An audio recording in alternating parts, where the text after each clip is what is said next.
Good morning, 6:30, September 10th. Welcome in for another safety focus of the week. This week's code of conduct is to maintain cleanliness and condition of vehicles and our equipment. Is there anything they'd like to add to that, Ben? Yeah, I'll reword it. Take care of our stuff, please. Very brief and to the point. And make it look good. Yes, awesome. Thank you. Some quick safety news. Just wanted to say excellent job, everybody, over the holiday weekend. We didn't hear of any thefts. So the first 3-day weekend that our trailers didn't get broken into. So excellent job.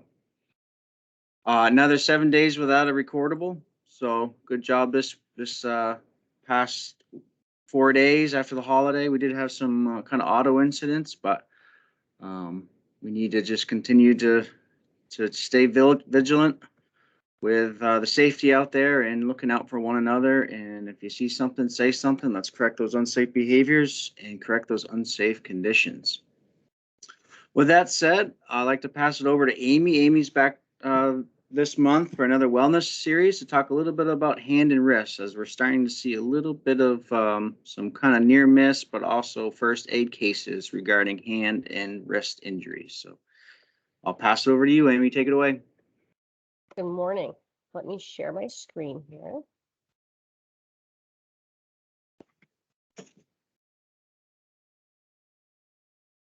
All right, so today I'm going to talk about wrist injuries. And get my slideshow going. There we go. Okay, so wrist and hand anatomy.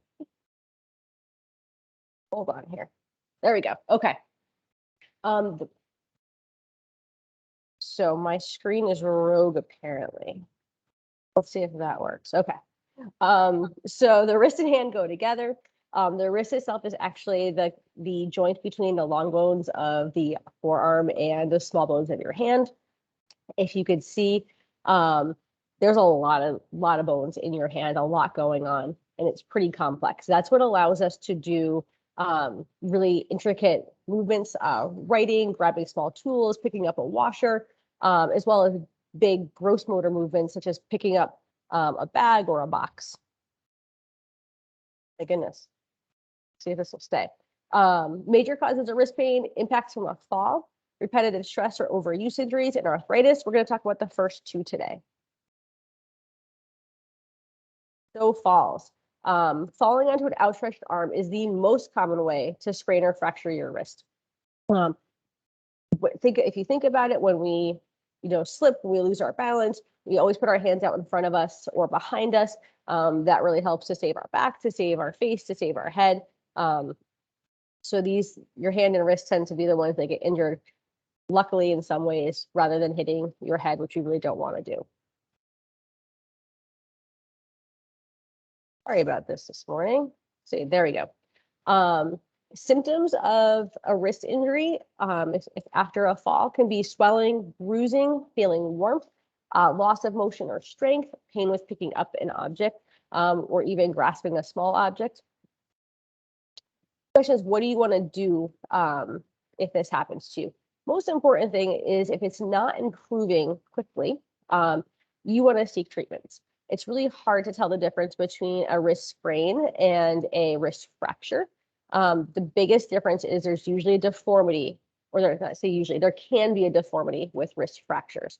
So if you break your wrist or break a bone in your hand, that's the telltale sign that yes, you need to go get that looked at immediately. Otherwise, it can look exactly the same and the treatment's very different. If we look at a fracture is a break in the bone. Most of the time it happens at the end of the long bone. So in this picture, it says wrist fracture, that's in the end of the radius. It can happen at the other side at the end of the ulna, or a scaphoid fracture, which is a break in the bone at the base of your thumb. This is one that's really hard to identify, often goes unnoticed, and often can lead to chronic pain in your wrist and thumb. So that's why we always say, if it's not getting better pretty quickly, go get that looked at. If we're looking at sprains, a sprain is either a pulling or a tear of those ligaments that connect the two bones together. So think of ropes that are holding the bones together, and they might stretch or partially or fully tear. As you can see in this picture, there's lots of ligaments in your wrist and your hand. The two big ones that we see with any kind of slip and fall injury is what we call a TSCC sprain. So a sprain of a little complex on the pinky side of your wrist, or a thumb sprain. Again, if you feel see any of these, have any of these injuries, you probably want to get it looked at pretty quickly, because to treat a sprain, to treat a fracture, it's two different paths, and it's often hard to tell the difference between the two. The next thing we're going to talk about is maybe repetitive stress injuries. So a repetitive stress injury is something that happens if you do something over and over and over and over again. We often hear about this with carpal tunnel and typing, but there's lots of other things that can cause repetitive stress injuries. The nerve, the tendon, or the joint can be affected. So with the nerve, we always think of carpal tunnel. That nerve, as it goes through the wrist, it can be compressed, and you get numbness in those first 3 fingers of your hand. On the other side of your hand, there's another one called Guillen's Canal syndrome, where the base of the pinky is compressed and you get numbness in the outside 2 fingers. We usually see that more with somebody that uses a jackhammer for recreational athletes, somebody that does a lot of road biking. For tendon injuries, we think of tendonitis, or we now call it tendinopathy. Tendinopathy is a degeneration of those tendons, so more of a wear and tear, and it starts to hurt. A tendonitis is more of the sheath that becomes inflamed. So you have a tendon, and then you have like a saran wrap around that, and that saran wrap around it can become inflamed. That's something we call de Quervain's tenosynovitis. You've had a pain pretty much right above your thumb. It's hard to grip. You lose strength. That's a de Quervain's tenosynovitis. And the last thing is a capsulitis of your joint. That's where that saran wrap that surrounds the 2 bones as they come together, which is your joint, becomes inflamed. That can cause some stiffness in your hands and your wrists. That can cause that snapping of your fingers, where it feels like something has to pop as that tendon goes through that area. That could be a capsulitis or inflammation around that joint area. So what causes these repetitive stress injuries? As you can see, there's a lot of things. Holding small tools with narrow handles, holding tools that are too big. So even using, say, a shovel or a rake that's far too big, and you're doing lots of grasping with that, that can cause a problem. Gripping a steering wheel too tightly, or a steering wheel that's the wrong size. Sitting in a cramped position and holding your arm in a cramped position for a long period of time.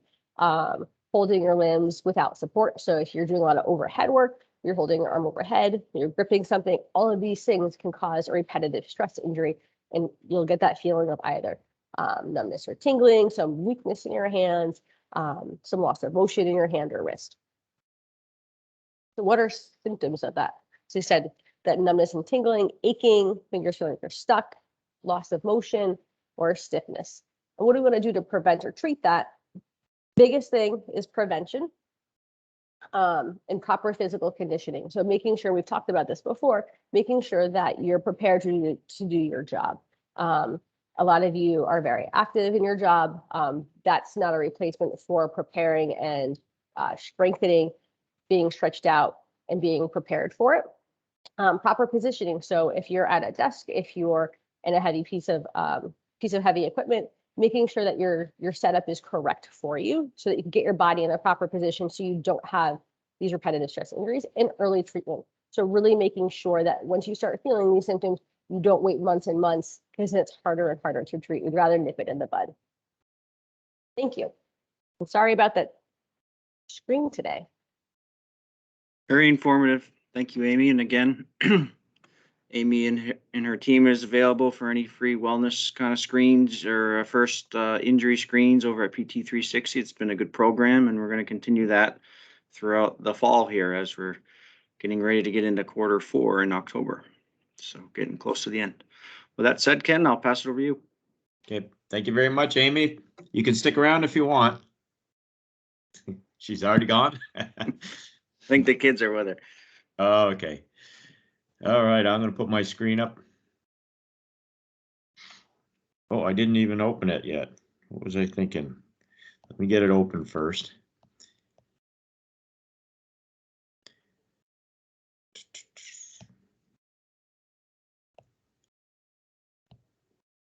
Okay. Not quite there yet, but I'm getting close. Well, I'll quick buffer some time. One thing that she said that was really critical of that is reporting, so early Yep. treatment. So if something does happen, let's not wait and think it's not a big deal. Call health and safety with any elements or injuries there so we can try to mitigate it as soon as possible for everybody. Right, and it can be a simple fix. I know I fell here a few years ago in the winter, slammed my wrist, and about 4 hours later, I couldn't even hold my arm up. And all it was the carpal tunnel nerve. The carpal tunnel had swollen, my wrist had swollen and squeezed down on the nerve. And I just took like ibuprofen or something. And within 15 minutes, it was like nothing ever happened. Nice. So that was a nice, way to deal with something that I was worried about would be a lot more complex. Yep. Early treatment. Yep.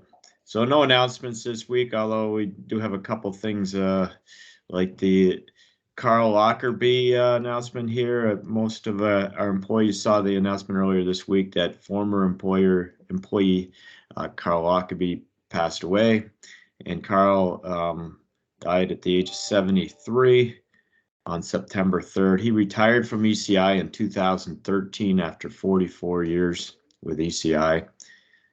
For some reason, my photos didn't come through. Let me go back real quick here, Matt. So while you're doing that, Carl actually worked here 2 more years previous. He worked here in 65 and 66, according to Mike Colby, and then he left to work on a farm for a couple of years, and then he returned in 69. So he's there was always that argument of who had been here longest, and they always used to talk about that. Yeah. So he was here from the start, actually, in the beginning of this place, which is kind of cool. Very cool, yeah. And he was a returnee. Right? So I'm gonna reshare. I think Reshare window. it disappeared here. A little better. Yeah, There we go. Maybe we got our picture of Carl coming up here. Zoom in here a little more. Mine's still black. Hopefully everyone else is working. Is yours working, Matt? It is. Yep. We see Good. Carl in an excavator. It just Yep. popped up. Yep. Nice. An old 290, back when the 290 meant something different than it does now. There's Carl, I think. Yeah. I'm not certain, but I'm guessing this could have been Pinkham Notch. Yeah. And we've attached his obit. So, we miss Carl. He was quite a character for sure. So we also have a new employee, which is a welcome back to Shawnee Bean. So look for Shawnee out on our job sites. And I've continued to carry the primary care wellness program. And for weather, we're looking at getting into fall-like weather. Got some windy day on Sunday, but otherwise we got some good working weather. I was surprised at the shower this morning, but it's passed. For COVID policies, nothing changed, but we hear there's something going on there with some new mandates. But for now, we're at 86.7% vaccinated in Vermont. And for projects this week, we are profiling the technology park paving and hydrant upgrade over in South Burlington. And we're contracted with a REARC company to mill and pave their older parking lots at Technology Park, upgrade 4 hydrants and 12 PIV valves, and perform some sidewalk and dumpster pad improvements. In total, we milled about 45,000 square feet of pavement and paved back about 6,250 tons. So you see, that's where also the Ben & Jerry's is over there, and this is the entrance on the Ben & Jerry's side during some of the excavation to take out the existing material, put in some new gravel. Also, just kind of a history lesson here. That building was the old digital equipment building, which was, one of the, IBM was really the first high-tech computer industry here in the Burlington area, and DEC, or Digital Equipment Corporation, came soon after, and both had a pretty big presence until DEC went out of business. So we did, like I said, we did some hydrant work, and so let me see if I can make this a little easier to view. I guess not. But there's Chris doing some hydrant replacement work, or PIV, can't tell which. And then here's one of the replacement hydrants. And we did some sidewalk work, connecting across a couple of the parking lots. There's the sidewalk completed. Nice. And groomed up to look good. There was some dumpster pad slabs. And then the milling operation, like I said, there was what, 45,000 square yards of milling. That's a lot. That's like 10 acres, isn't it? Pretty much 10 acres.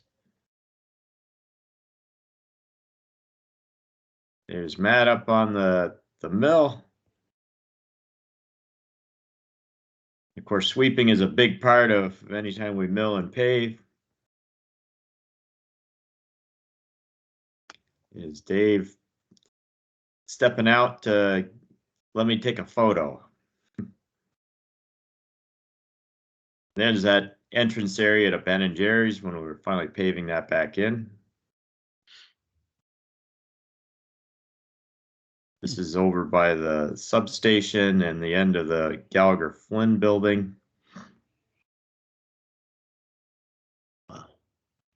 You can kind of get a sense of the scale of the paving on this image because you can see so much of it there. A lot of passes on that parking lot.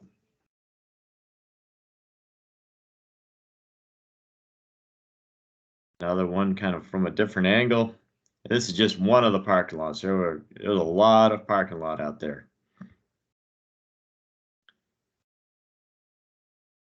All looks great. Then the line striping. Some sharp looking work. So that's what I got there from the photo archives. It's all over the news now. Everyone's talking about 20 years since 9/11. It was one of those times in our lives, if you were around and of age to, appreciate it, was that you remember where you were when it happened and when you heard about it. Made quite an impression on me for sure. For myself and Sherry and also Gene, we were all in Chicago for the American Railway Engineering Maintenance Away annual conference when this happened. And everything was shut down, of course. We were stuck in Chicago, away from home, away from family, and we had no idea how we were going to get home or when we were going to get home. But eventually the car companies allowed one-way rentals, and we drove straight through to get home. But it was kind of an odd feeling not being at home when an event like that happens. So, all right, that's what I got. I'll turn it over back to you, Matt. We'll be looking at good weather today. Looks like the clouds are breaking here, so should be a good day, and have a good weekend. Yep, thanks, Ken. Good day to work safe and control Yep. our hazards out there. Let's be safe, everybody. Absolutely. Have a good day. Okay, take care.